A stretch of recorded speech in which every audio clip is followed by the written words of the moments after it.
What is the best vehicle? No, I'm actually asking you, what is the best vehicle? Open up your comments below and type in what you think is the best vehicle. It could be car, truck, SUV, whatever it may be. But it doesn't necessarily need to be the vehicle itself, model, make, and year. It could just be the criteria of what you need out of a vehicle to be considered the best. It also doesn't need to be your favorite, because your favorite vehicle might not be the best. Now, if you take a look through the comments, you'll see that there's going to be a whole bunch of different answers. Not all of them are going to be the same.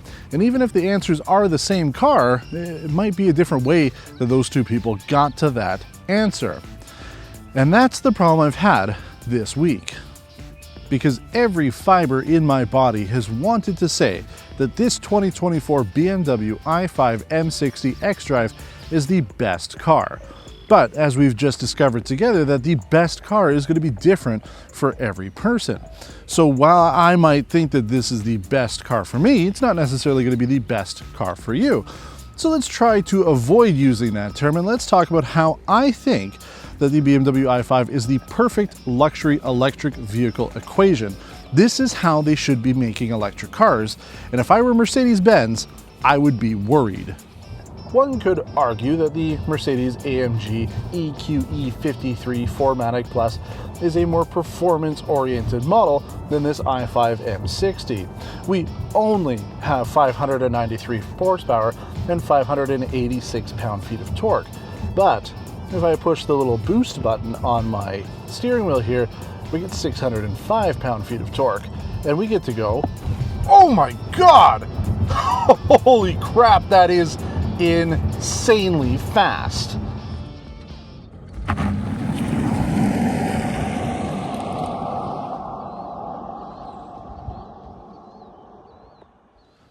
But you're only getting that experience if you spend at least the $95,000 base MSRP to get this M60 xDrive. Now, compared to the Mercedes that starts at about $126,000, this is a bargain. But why I like this so much more is the looks. The design of this vehicle looks exactly like a regular 5 Series. The only major difference between this and, say, a 550 are the front kidney grills. The kidney grills here are proportionately sized. They're not too big, they're not too small, but because this is an electric vehicle, there's no need to have an actual opening there. So for the most part, the front grille there is closed off. But everything else about this looks pretty much like a regular 5 Series, and that is the formula I want from an electric vehicle. I don't need it to be funky or futuristic. I need a car that looks good, just happens to be electric, and that's exactly what the BMW i5 delivers. Because whether you go with one of the base power plant configurations or this M60, you're still getting the same superb design on it, and I really do like it. Now, ours is kitted up quite nicely. We have the oxide gray metallic paint on here. It's oxide gray 2 in Canada, and we also have the burgundy Veganza leather interior.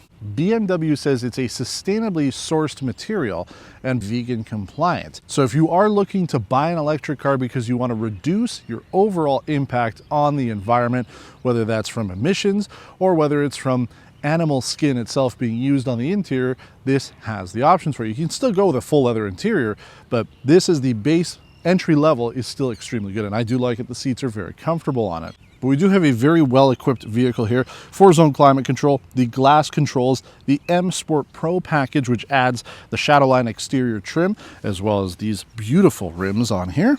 M Sport brakes as well as the adaptive M Suspension Pro with active roll stabilization. That's something we're going to be talking about on our road test, because that makes this vehicle drive a whole lot more like a BMW M car would, despite being an M Performance electric vehicle. But here's the thing, this is what I've come to realize. Despite this only having an estimated range of about 412 kilometers, which is not super high for any electric vehicle in today's age, this really still is the perfect luxury electric vehicle. Because if you can afford the $115,000, $116,000 price tag that this has with delivery, then you can afford 2 cars. I have 2 cars. I would replace my daily driver with this BMW i5 M60 so that I have a gas-powered vehicle if I wanted to go on a road trip, go thousands of kilometers at a time, and then I would use this for day-to-day use, because I haven't really plugged it in all week, and I've only used about 20% battery since being here in town. This is the perfect city commuter, and with 400 kilometers of range and 205 kilowatt of DC fast charging on top of the 9.6 kilowatt AC charging, you can get this thing charged up very quick. I haven't had any issues with it. Even my original drive home with about 95% total charge when I picked it up still got me here with about 55% battery. So I had no issues whatsoever to use this vehicle as I would any other car. But I want to take it on the road. I want to talk about why I like the BMW i5 M60 and why I really do feel that this is the perfect electric luxury formula. All right, we're on the road with the BMW i5 M60 xDrive. First off, let's talk about energy efficiency. I tried to be a good boy. I tell you I did. I kept the vehicle in efficient mode as much as I could during our 100-kilometer test loop. And yeah, while it stayed in that mode, I did kind of give it some acceleration, but we did I can't even understand how we did this good, 16.9 kilowatt hours per 100 kilometers. That's like previous generation front-wheel drive only levels of energy efficiency with this. So if you drive this car normally like you would an EV, you're going to have outstanding energy efficiency. You'll get closer to probably 500 kilometers of range. The thing is, I haven't kept this car in eco mode or efficient mode all week. No, sir. I've kept this car in sport mode. And if there was a Sport Plus, I would have it in that mode. Every time I get into the car, first thing I do, push my modes, change it over to sport, because that's why you buy the M60. You want to have the performance, you want to have the smiles. And that's the thing that you don't get with a lot of other electric vehicles, is the true performance that comes from this. Some cars will call their vehicles a performance trim, but they don't really perform the same way that a BMW does. And I think part of that is having that M Adaptive Suspension Pro setup on here.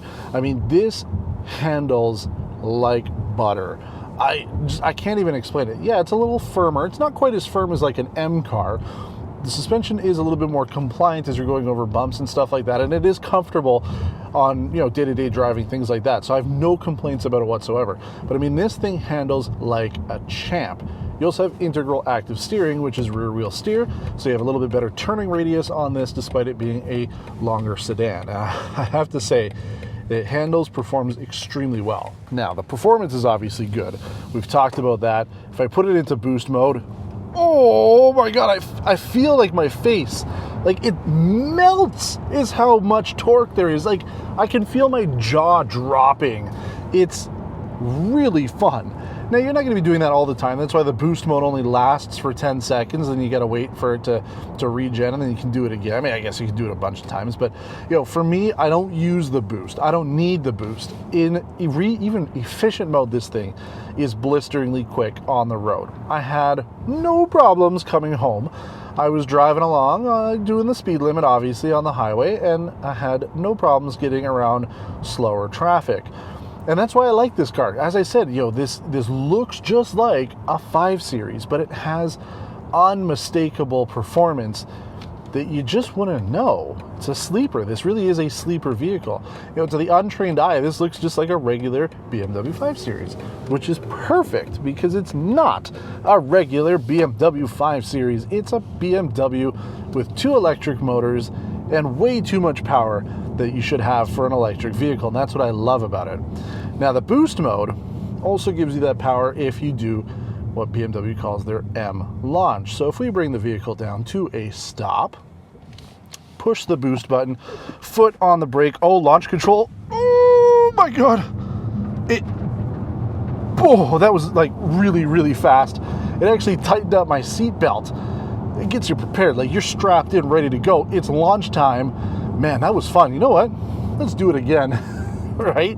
Why not? That's the whole point of driving this car, is you want to have some fun. So again, down, boost, brake, launch control. Oh my God, it's so fast. It's so fast. It's 100. Like 3.8 seconds is what BMW says this will do 0 to 60. So it's going to be 3.9 for 0 to 100. I believe it 100%. I bet you that was almost quicker than that, because I'm sure BMW underrates how fast this vehicle is, so that the authorities out there who complain about these vehicles being too fast have nothing to complain about. Now we're going to go over some train tracks here. And by train tracks, I mean like, oh my God, this is like going over Mount Everest. Oh my God, these are terrible. We live in the railway city, folks. Our rail infrastructure is the worst. And then up to speed, I'm not even in boost mode. Oh my God, I just like, my whole body sinks back into the vehicle. It's crazy, I love it.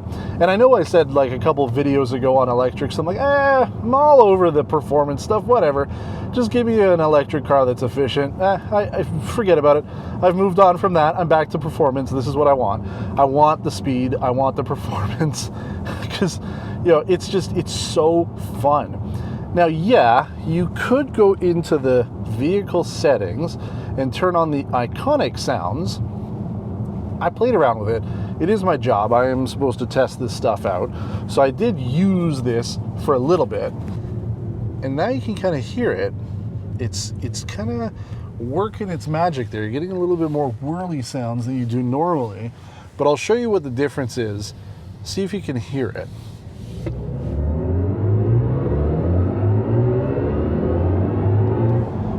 Yeah, it sounds like I'm going into hyperspace, right? It's kind of interesting. Personally, I don't like it. I think it's cool. I acknowledge the fact that it's a unique feature that comes on the BMW. Not for me though. So maybe if you're into it, you do have that as an option. I don't need it. I don't want it.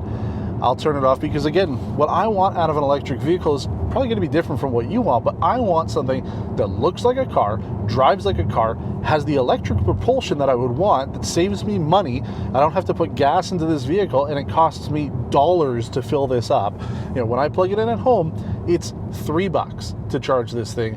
And because I'm driving this pretty much only in town, I don't have to use fast chargers. So I don't have to worry about spending more money on electricity. I can just do it at home and it's fine. But then I get the performance. Oh my God, it's so effortless. So effortless, I love it.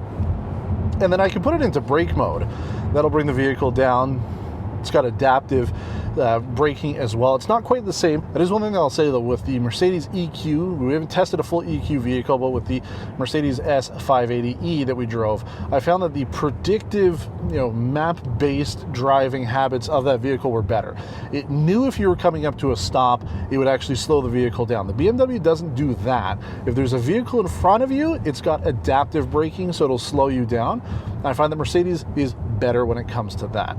And until we can actually drive a proper Mercedes EQE, I won't be able to tell you how it compares directly to this, but BMW doesn't have quite as much experience in the hybrid department or the plug-in hybrid department as Mercedes does, and that really goes to their success in Formula One.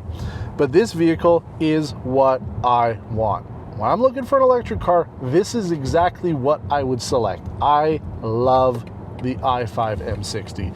I would get this version. I am happy that BMW at least offers a couple different power plant options here in Canada. So if you don't need the full-on performance, you do have some options to get something a little bit more efficient, a little bit more affordable, and then obviously it's going to do a little bit more range. So for what this vehicle is, which is a current generation BMW 5 Series that just happens to be electric, it has nailed it perfectly. Mercedes, this is how you do it. Stop with the EQEs. Nobody wants to drive a piece of salmon. Nobody wants to drive an egg. People want cars. And this looks good. I like the look of it. Might not be for everybody. I know people have had some complaints about the exterior, but the interior is exactly what I want from a BMW. Maybe a couple extra buttons would have been nice. The exterior, I love it. This is it, folks. This is the formula to make a successful electric car. BMW has cracked it, so good job for them. I'm so glad I had the chance to drive this, because for years now I've said that the BMW i4 has been my favorite electric vehicle. That has been supplanted. This is now my favorite electric vehicle, and I have to say that this is my favorite vehicle right now, period. Doesn't have to be electric, just in general. This does everything I want it to do. And then if I want to go on a road trip, first of all, I would still take this, but if I really was worried about it in our infrastructure here in Ontario, I have another car that's gas. I'll drive that. And I think most luxury car buyers are going to be in that situation. But I like it. Let me know what you think though. Is the BMW i5 the electric luxury vehicle for you? Are you in the market for it? Are you comparing this with the Mercedes, or are you comparing it to other vehicles out there? Not just this. There's plenty of other luxury electrics on the market, so there might be one that's better suited for you, but this one definitely works for me. Let us know in the comments below. Don't forget to like, and we invite you to subscribe to the channel. As we're growing here on PR and Test Drive, we're getting more stuff and we want you to be part of it. We want to be building a community here. That's why we are the only channel that replies to almost every single comment. Take a look, go on any other YouTube channel out there on car content. You won't find as many replies as you do here on Test Drive. We're the ones that get back to you. So thanks for watching, and until next time, take care.